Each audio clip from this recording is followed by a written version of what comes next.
Il est 23 h, bonsoir à tous. Merci de votre attention. Voici les titres à la une de l'actualité ce vendredi 15 janvier 2021. Évolution du nombre de cas de contamination à la Covid-19 ces 2 dernières semaines. 2680 nouveaux cas de contamination à la Covid-19. Au cours d'une conférence de presse, le ministre de la Santé et de l'Hygiène publique appelle à la vigilance et au respect des mesures barrières. Pour accompagner la stabilité et le développement de la Côte d'Ivoire, les États-Unis s'engagent aux côtés du pays. Ce vendredi, Adama Toungara, le médiateur de la République, a reçu en audience Richard Kabel, l'ambassadeur des États-Unis en Côte d'Ivoire.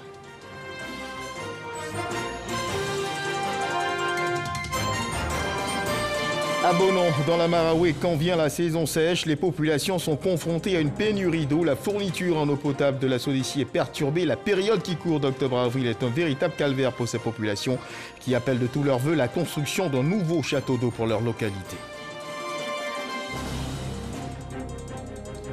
Et puis en Indonésie, séisme, un tremblement de terre de magnitude 6,2 est survenu dans la nuit de jeudi à vendredi sur l'île de Célèbes, entraînant la mort de 34 personnes et de plusieurs personnes blessées, coincées sous les décombres d'un hôpital qui s'est effondré. Voilà pour l'essentiel. Oui, bonsoir à tous. En ce vendredi, jour saint, jour de prière pour la communauté musulmane, El Hadj Alassane Ouattara, le chef de l'État, est allé accomplir son devoir de croyant à la grande mosquée d'Abobo. Il était en compagnie du Premier ministre et maire de la dite commune, Ahmed Bakayoko, et aussi en présence du cheikh Aïma Mamadou Traoré, président du Conseil supérieur des imams des mosquées des affaires islamiques. Dans le sermon prononcé lors de ce culte par l'imam Hamad Tidiane Diabaté, il a été question de cohésion sociale, tel qu'enseigné par l'islam. Les fidèles musulmans ont été sensibilisés à la pratique de la tolérance, de la paix et du vivre ensemble. À l'issue de la grande prière, les imams ont remercié le président de la République pour toutes les actions de développement posées dans la commune d'Abobo. Ils ont également formulé des bénédictions pour la stabilité et le développement de la Côte d'Ivoire. Et justement, pour la stabilité et le développement de la Côte d'Ivoire, les États-Unis s'engagent à accompagner le pays. Ce vendredi 15 janvier, Adama Toungara, le médiateur de la République, a reçu en audience Richard Kabel, l'ambassadeur des États-Unis en Côte d'Ivoire, au centre des échanges, partage d'expériences entre les deux pays dans le domaine du médiateur, Sefoura Zeki. Les États-Unis d'Amérique, l'un des plus importants partenaires de la Côte d'Ivoire, veut accompagner le pays dans son processus de médiation.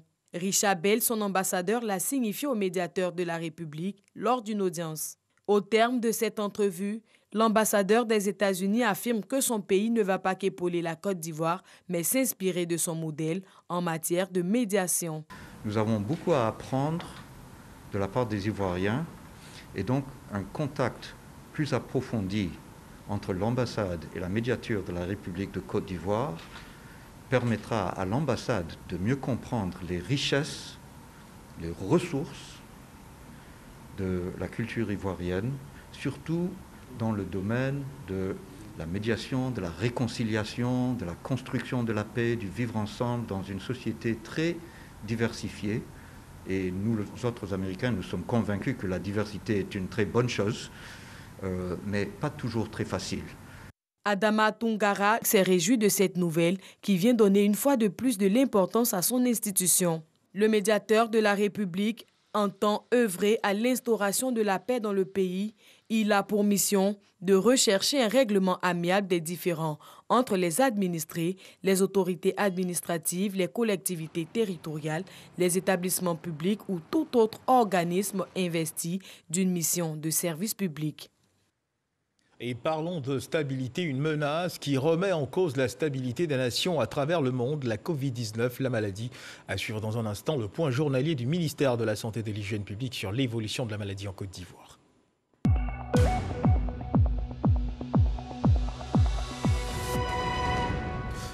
Le ministère de la Santé et de l'Hygiène publique a enregistré ce vendredi 15 janvier 2021 278 nouveaux cas de Covid-19 sur 2997 échantillons prélevés, soit 9,5% de cas positifs, 108 guéris et 1 décès.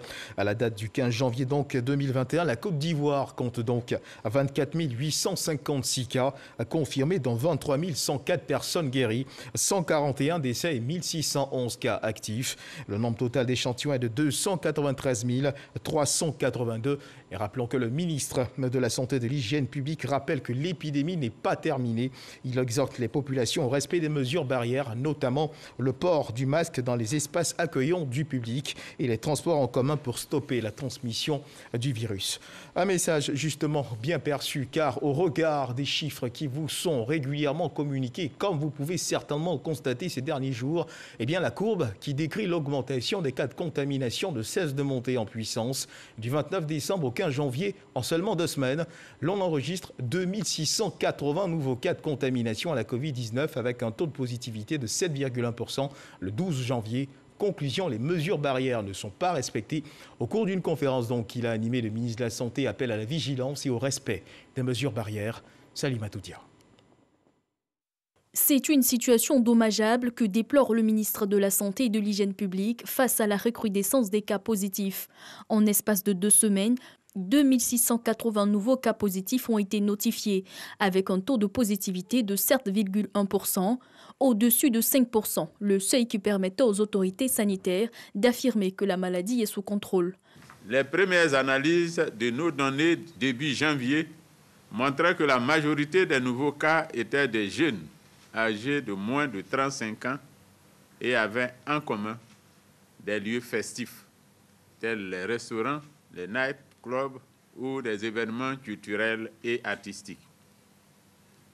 Une seconde analyse montre que la transmission est devenue familiale et communautaire. En effet, la transmission se fait actuellement dans nos lieux de vie, c'est-à-dire à la maison, à l'école et au travail. La raison de cette recrudescence, le non-respect du port de masque et des autres mesures barrières, a expliqué le ministre Akaole.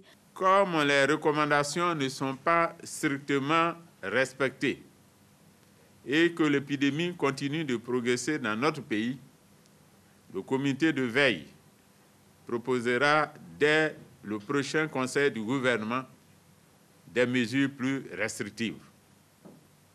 Pour l'heure, le gouvernement en appelle à la responsabilité individuelle et collective pour préserver nos acquis dans cette lutte contre la Covid-19.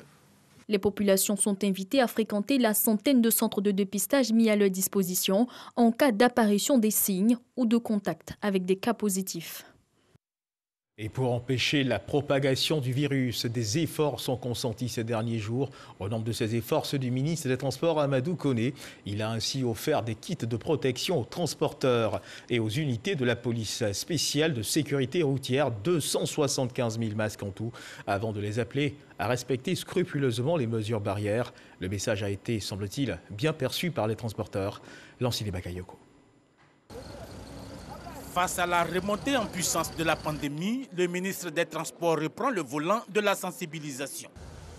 Devant les acteurs du transport, qu'ils soient publics ou privés, lagunaires ou terrestres, tous considérés comme de véritables vecteurs de contamination, Amadou Koné recommande vivement le respect scrupuleux des mesures barrières, notamment le port obligatoire de masques dans les véhicules. Il faut éviter que la maladie reparte à l'intérieur du pays. Il faut éviter aussi que la contagion à Abidjan soit trop forte. On ne va pas attendre que les choses se dégradent. Témoignage de l'engagement du gouvernement à contrecarrer cette nouvelle vague de contamination, c'est 275 000 masques, dont 75 000 réutilisables et 200 000 jetables, tout comme ces 22 cartons de gel hydroalcoolique offerts aux transporteurs. Des transporteurs appelés à une gestion rigoureuse des kits et une meilleure application du dispositif de prévention. Je voudrais vraiment vous demander de faire en sorte que vraiment il y ait un bon usage de ceci, que ce matériel aille où ça devrait aller. Il faut que dans les véhicules, il y ait des masques. La nécessité de sauvegarder la santé et de protéger les investissements en rajoute à la motivation des transporteurs dans la lutte contre la pandémie. Il faut qu'on puisse éviter au secteur du transport les désagréments que nous avons eus lorsqu'Abidjan a été confiné. Lorsqu'on a demandé aux transporteurs de réduire le nombre de places. Lorsqu'on a demandé à nos entreprises de transport de passagers de ne plus sortir d'Abidjan, de ne plus faire de l'international. Aujourd'hui en Côte d'Ivoire, le niveau de contamination quotidienne tourne autour de 150. Et nous en sommes au dossier de cette édition. Direction la localité de Bonon, nouvellement érigée en département dans la région de la Maraoué, où la population croît d'année en année. Dans cette localité, l'essentiel des prières formulées par les populations du mois d'octobre au mois d'avril, on peut le dire, se résume en ces mots: un nouveau château d'eau pour la ville. Des prières qui persistent car chaque année, dans le même intervalle, l'eau potable est rare et les coupures d'eau intempestives sont fréquentes, de quoi harasser les populations qui aimeraient voir ce calvaire qu'elles vivent s'achever. Eugène Atoubé.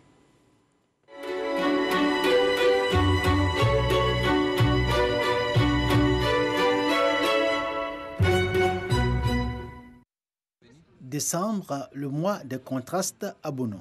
C'est le temps du bonheur chez les producteurs de vivriers de cette zone éminemment agricole où la banane plantain caracole en tête de la commercialisation des produits vivriers. Décembre, c'est aussi le temps de la souffrance des populations harassées par la pénurie d'eau potable en cette période de sécheresse. C'est ainsi chaque année à Bonon, une épreuve difficile pour les populations. À partir de décembre jusqu'au mois de mars, c'est une véritable difficulté d'accès à l'eau. L'eau dans les robinets disparaît totalement et parfois nous pouvons avoir des coupures qui peuvent aller une semaine, 2 semaines, voire 1 mois dans certains endroits. C'est parfois tard dans la nuit que l'on peut voir l'eau couler des robinets à Bonon. Les populations s'accommodent de cette situation de pénurie d'eau saisonnière, pénurie d'eau pouvant aller même jusqu'à son manque. Un secteur qui en souffre énormément, l'hôtellerie. Souvent, on peut avoir les chambres remplies et puis il n'y a pas l'eau. Je suis obligé de puiser l'eau, remplir les citernes pour donner aux clients. Ça fatigue. À des clients qui viennent, je lui dis l'eau est coupée directement, il prend sa route, il se retrouve, il s'en va. Quand l'eau ne coule plus des robinets ou des colonnes de douche, on a recours au puits. Vraiment, c'est difficile pour nous les femmes. Les femmes se promènent de cour en cour pour chercher de l'eau. C'est l'eau de puits que nous buvons à Bonon ici. On prend l'eau de puits pour préparer.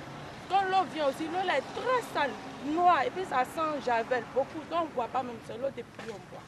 Seul le centre de santé urbain de Bonon, unique établissement sanitaire de cette bourgade de plus de 110 000 habitants, est épargné par le manque d'eau. La structure s'est mise à l'abri en se dotant d'un château d'eau lui garantissant la fourniture quotidienne et régulière en eau potable. Par le passé, les populations de la ville pouvaient s'y ravitailler par solidarité, mais cette année, le directeur du centre de santé leur a interdit l'accès au château d'eau pour divers motifs. Entre 2012 jusqu'à 2020, on permettait aux gens quand même de venir prendre un peu, parce qu'on connaissait très bien la situation. Mais vu que tous les 6 mois, il fallait changer la pompe à forage, on a dit, vraiment, il faut vraiment laisser, il faut laisser l'hôpital seul utiliser. Et depuis là, on n'a plus eu de panne.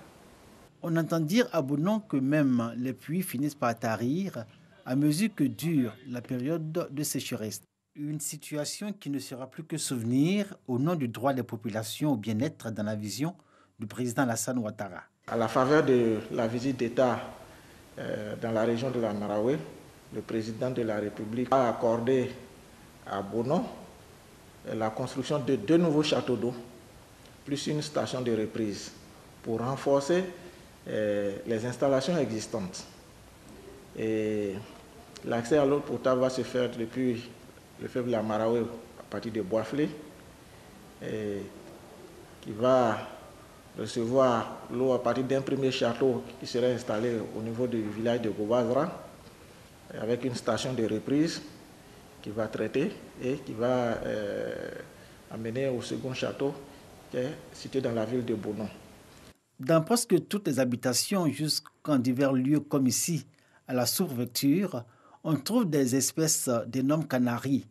Ce sont d'immenses jarres faites de mélange de ciment et de sable qui ont fini par devenir au fil des années un élément indispensable, voire essentiel, dans l'approvisionnement des populations en eau.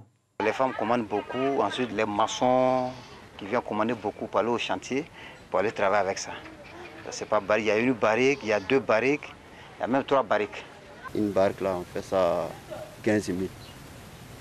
Bon, les 2 barques là, on fait ça 30 000, 25 000. Les 3 barques là, on fait ça à 30 000. Déjà, l'ONEP a effectué plusieurs missions de reconnaissance des sites. Et les sites retenus ont été mis à disposition. Les questions administratives ont été résolues. Donc, nous n'attendons plus que le début des travaux pour que ce problème soit résolu entièrement. Les travaux de renforcement des ouvrages de desserte en eau potable de Bonon sont attendus avec impatience par les populations. Elles espèrent que la qualité de l'eau distribuée sera meilleure que celle qui leur est servie actuellement. Assez rare sortie des robinets, une eau ocre et au goût rebutant a encouragé la population de cette localité, nouvellement érigée en chef-lieu de département dans la région de la Maraoué.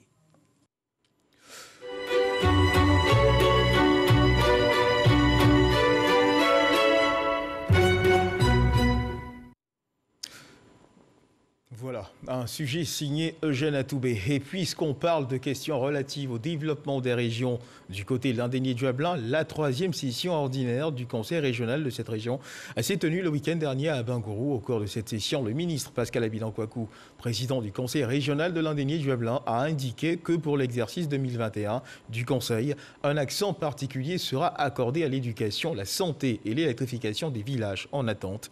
Un sujet de Herman Yamia.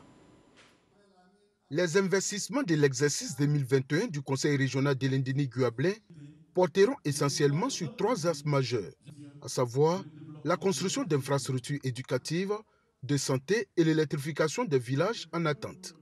Cette information a été donnée au cours de la 3e session ordinaire du Conseil par le ministre Pascal Kwaku Abinan, président du Conseil régional de l'Indéni-Duablin. On avait construit 5 collèges en une seule année. Aujourd'hui, nous sommes en train de construire, on va construire près de 8 collèges.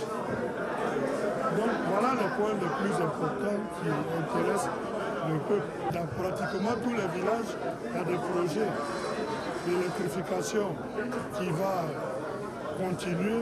Il reste encore une dizaine de villages à électrifier. Donc voilà les grands projets qui sont inscrits dans ce budget 2020. Pascal Kwaku Abinan souligne que 2 collèges de proximité sont en construction à Amouriakro, dans la localité d'Agnbilekro, et à Falikro, dans le département d'Abengourou. Selon lui, les travaux avancent à un rythme encourageant. La 3e session ordinaire 2020 du Conseil régional de l'Indéni-Duablin a vu l'adoption d'un budget primitif de l'exercice 2021 d'un montant de 3 607 363 000 francs CFA. Ce budget est en baisse d'un montant de 203 903 000 francs CFA par rapport à l'exercice 2020. C'est une question de gestion de la trésorerie de l'État. Et donc cette année, l'État a estimé, selon certains critères, que le budget de la région doit subir une baisse de 200 millions. Il y a des gens qui ont subi des montants plus importants que nous. Le président du Conseil régional rassure que malgré cette baisse du budget, tous les engagements seront tenus. L'actualité politique nationale, cette information sur instruction du président de la République, son Excellence M. Alassane Ouattara. Le gouvernement a initié sous la présidence de M. le Premier ministre, chef du gouvernement, ministre de la Défense, du 21 au 29 décembre 2020, la phase 3 du dialogue politique avec les partis politiques et organisations de la société civile. Le gouvernement se réjouit de la signature du rapport final ce jour, 15 janvier 2021, par le PDCI RDA, EDS, le RPP et l'URD qui avaient différé leur signature. Le gouvernement se félicite de cette évolution qui marque une étape importante de la mise en œuvre des conclusions du dialogue politique. Tout en réitérant sa détermination à construire la cohésion sociale, le gouvernement félicite les partis politiques, organisations de la société civile et toutes les forces vives de la nation pour leur rapport au dialogue politique. Le gouvernement les encourage à poursuivre leurs efforts dans le sens de la paix et la stabilité si chère aux Ivoiriens. L'opposition donc conduite par le PDCI-RDA qui, comme vous venez de l'entendre, vient de signer le rapport final de la phase 3 du dialogue après s'être donné un temps de réflexion. Plus de détails dans ce reportage avec Éric Doré. Les représentants du PDCI-RDA, de l'EDS, de l'URD et du RPP dans les locaux du ministère de l'Intérieur et de la Sécurité. Ils y sont pour signer le rapport final de la phase 3 du dialogue politique. Ces formations politiques s'étaient donné un temps de réflexion avant de signer le dit document. Nous devons rappeler que nous n'avons pas décidé de ne pas signer le rapport final du dialogue politique. Nous avons demandé à différer notre signature pour des raisons d'éclaircissement d'un certain nombre de points. Aujourd'hui, nous pensons qu'il est temps et opportun de venir signer ce rapport parce que nous pensons que bientôt la situation sociopolitique va connaître des mesures d'apaisement. Et oui, la paix et la stabilité précèdent tout développement. Cette fois-ci, les enfants de la Côte d'Ivoire s'engagent tous à œuvrer dans ce sens pour une Côte d'Ivoire unie et forte. Et l'Observatoire national de l'équité et du genre a fait une déclaration sur la loi du 14 octobre 2019 favorisant la représentation des femmes dans les assemblées élues. Cette loi vise la promotion de l'équité du genre en Côte d'Ivoire. On en sait plus avec Grace Kando. Selon la loi favorisant la représentation des femmes dans les assemblées élues, les partis ou groupements politiques sont tenus de présenter un minimum de 30% de candidatures féminines en rapport avec le nombre total de circonscriptions comportant au moins un siège à pourvoir pour l'élection des députés. Cette clause d'un quota minimum de 30% de femmes s'applique également aux élections des sénateurs, des conseillers régionaux, des conseillers municipaux et des conseillers de district. Mais pour l'heure, concentrons-nous sur le scrutin le plus proche, c'est-à-dire l'élection des députés du 6 mars prochain. La loi favorisant la représentation des femmes dans les assemblées est un instrument qui vise la promotion des femmes dans les institutions publiques. Selon l'Union interparlementaire mondiale, la Côte d'Ivoire occupait le 159e rang sur 188 pays en 2020, le 45e rang au niveau de l'Afrique, de l'Union africaine, et le 12e rang sur 15 pays au niveau de l'espace CEDEAO, avec seulement 11,4% de représentation féminine. Pour les élections locales à venir, l'Observatoire national de l'équité et du genre engage les femmes à se porter candidates et à se déployer sur le terrain. Et direction Napier, le vice-président du Sénat, Sylvie Cagnon-Augustin, remercie les militants et sympathisants du RHDP pour leur choix à la présidentielle de 2020. Il souhaite des législatives apaisées, favorables au RHDP. Pour ce faire, il a offert 3 engins roulants au secrétaire de section pour la mobilisation des militants de son bord politique. Kouadio Kwame. Venus des 18 villages et 28 campements de la sous-préfecture de Kiemou, les militants et sympathisants du RHDP du Koufolo se sont donné rendez-vous à Sioloka. Ces militants et sympathisants répondaient ainsi à l'appel du vice-président du Sénat, Augustin Siloué Cagnon, messager du président de la République qui tenait à les congratuler pour leur mobilisation et le choix porté sur le candidat du RHDP lors de la présidentielle du 31 octobre 2020. Coordonner une action au nom du chef de l'État pour venir vous saluer. Parce que les élections qui se sont passées ont été très bien faites ici dans la région, et particulièrement dans la sous-préfecture de Kiemou et de Napier. Donc notre objectif, c'est de répondre à l'appel du chef de l'État qui nous a instruit de venir remercier toutes les populations. Le mot du président de la République, c'est ensemble. Nous bâtissons un pays émergent. Donc, il n'y aura pas de problème. Tout se fera dans l'amour, dans la convivialité. Pour la future législative, Siloué Cagnon-Augustin a convoqué les candidats de toutes les chapelles politiques de la circonscription afin que tout se déroule sans heurts. Pour sa future consultation électorale, 3 engins de roues ont été offerts au secrétaire de section pour la mobilisation et la grande participation des militants du RHDP à ces élections. Et retour sur Abidjan, les victimes de la crise ivoirienne bientôt dédommagées par la Cour pénale internationale. Dans le cadre de cette action, la responsable des programmes du Fonds de la Cour pénale internationale au profit des victimes en Côte d'Ivoire, Aude Le Golf, a rendu visite hier jeudi 14 janvier à la ministre de la Solidarité, de la Cohésion sociale et de la lutte contre la pauvreté, Mariatou Koné. Objet de cette rencontre, faire le point de la préparation de ce programme dit d'assistance, un programme qui sera bientôt dans sa phase pratique afin de mieux le mener en complémentarité avec le programme du gouvernement ivoirien. Serge Collier. La CPI apporte son appui à la Côte d'Ivoire. Les victimes des crises survenues dans le pays depuis 2002 seront bientôt indemnisées.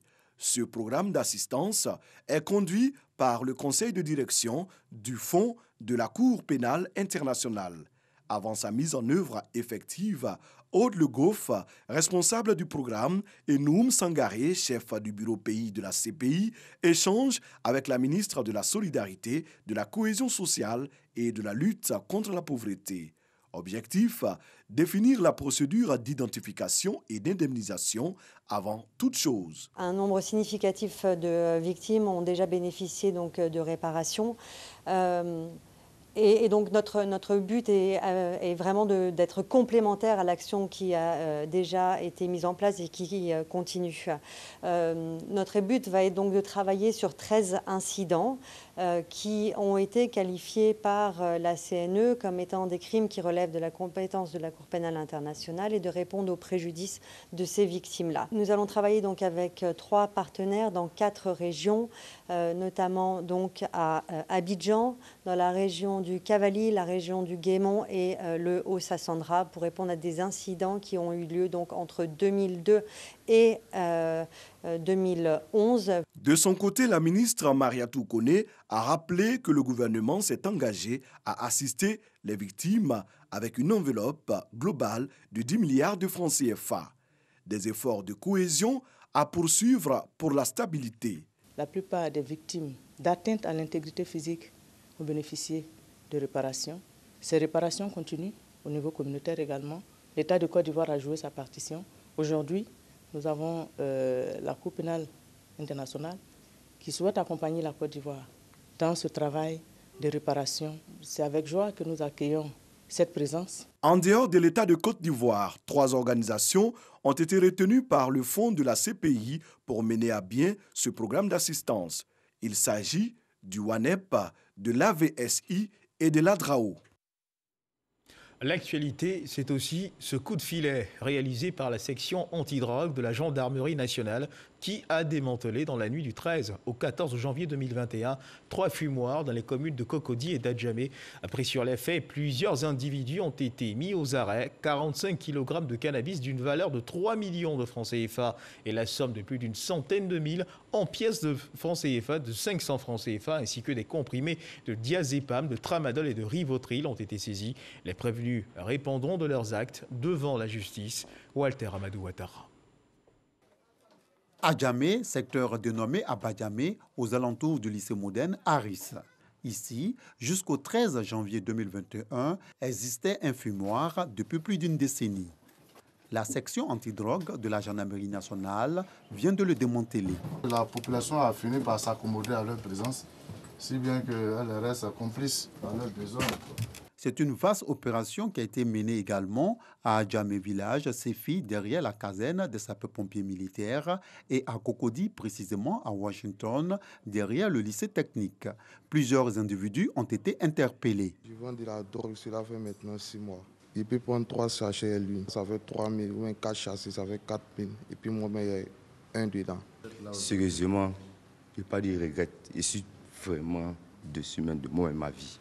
Parce que je vois que même malgré mon état, je suis devant tout ça, c'est mauvais. La jeunesse de Badiam, la situation dans laquelle je me trouve actuellement, je ne veux pas qu'ils soient dans la même situation, qu'ils s'éloignent de ça en même temps. C'est la meilleure solution. J'ai été arrêté dans la commune de Cocody, précisément à Washington, derrière le lycée technique. Il y a des élèves qui viennent acheter du cannabis avec nous après l'école.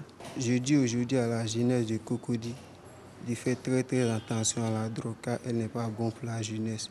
Résultat de cette opération de la section antidrogue de la gendarmerie nationale, 3 fumoirs détruits, 56 blocs, 1043 boulettes de cannabis, des comprimés stupéfiants, des seringues, des pièces de monnaie et des appareils électroménagers saisis. En sport, en football, les membres du comité de normalisation désignés par la FIFA à la tête de la fédération ivoirienne de football sont désormais connus. Il s'agit du professeur Martin Bléou, de maître Adou Kobé et madame Dao Gabala. L'annonce a été faite hier jeudi 14 janvier devant la presse. Une liste de noms livrée par les émissaires de la FIFA arrivés mercredi dernier à Abidjan, M. Véron, Mosango, Omba et madame Soleimale et Sarah. Ils auront pour mission de mettre le football ivoirien sur les rails, à savoir l'organisation d'une élection crédible et la reprise du championnat national. Sébastien Houillard. Un comité de normalisation à la tête de la Fédération ivoirienne de football, c'est désormais effectif. 24 heures après leur arrivée à Abidjan, les émissaires de la FIFA ont tenu un point de presse. Alors nous avons comme membre et présidente de la commission de normalisation Madame Mariam Dao Gabala. Nous avons comme membre M. Martin Bléou, le professeur Bléou que vous connaissez tous. Et puis nous avons Maître Simon Abbé qui est là à côté. Quant à Mme Soleimale Sarah, elle a pour sa part précisé la mission qui attend le comité. Le comité de normalisation devra également s'atteler à réviser les statuts, donc le document constitutionnel de certains membres de la Fédération ivoirienne de football. Et en dernier lieu, l'ensemble de cette révision des textes amènera le comité de normalisation à acter en tant que commission électorale pour organiser et superviser des élections.